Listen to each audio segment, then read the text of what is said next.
Assalamualaikum warahmatullahi wabarakatuh. My name is Prandestender. I am from PBI 3. Here I will try to answer the questions at e-learning. There are 5 questions. So start from number 1.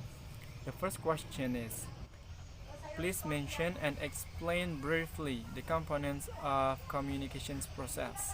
My answer, according to the file that I was read in e-learning, there are 6 components of communications process. First one is context, second one is sender, the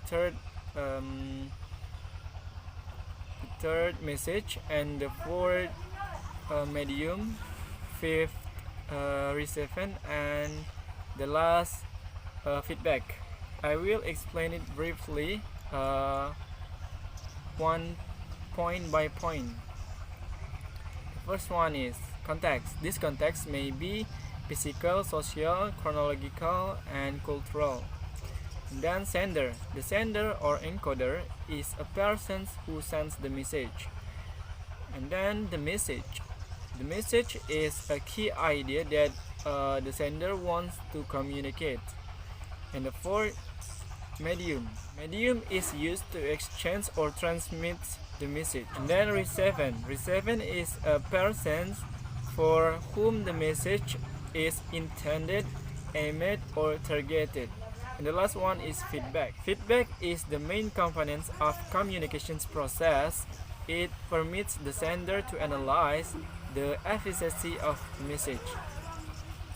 Okay, next for the second question. Why do humans need a language? Because every human needs a language as a means of communication.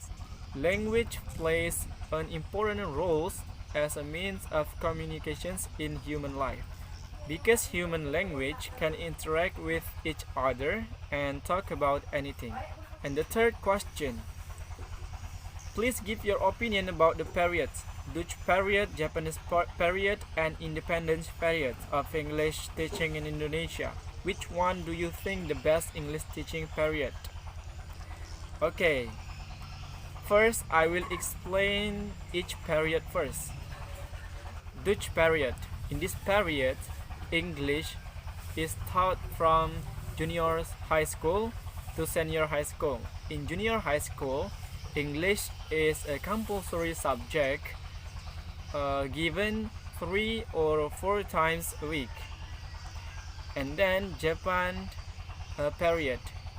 In this period, English is prohibited in Indonesia because Japanese people wants to Japanese language be a second language in Indonesia.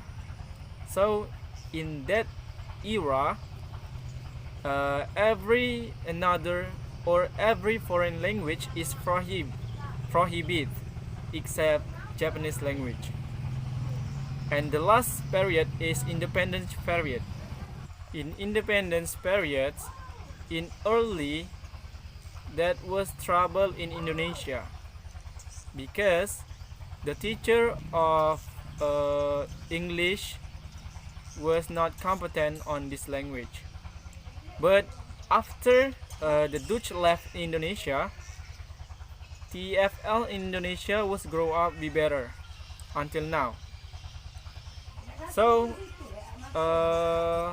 I think from these 3 periods, the best or the right method or the right period to apply to Indonesia right now is the independence period. Why? Because it has been proven since 1955 until now. It indicates this method is much better than other 2 methods. Okay, for the fourth question, in your opinion, what is the status of English compared to Indonesians nowadays? In my opinion,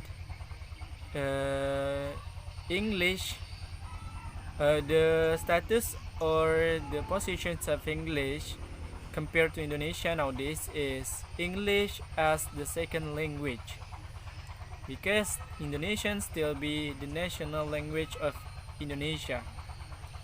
But when we compare English to other foreign language, it will be the first, because the main foreign language exists in Indonesia. There are two. The first one is English, and the second one is Arabic. So the status or the positions of English compared to Indonesian is English as the second language. Okay, the last question or the fifth question is, please explain briefly the function of English in Indonesia. Actually, from the file that I was read in e-learning, there are three functions of English in Indonesia, or there are three advantages English for Indonesia. The first one is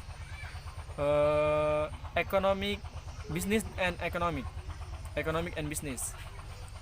So with English, the people of Indonesia can interact to foreign people to make such as relationship, for make a business, or it can have economical trading easily. And the second functions is international relations. Indonesia can also cooperate in the political field through diplomat or a state ambassador sent to other country.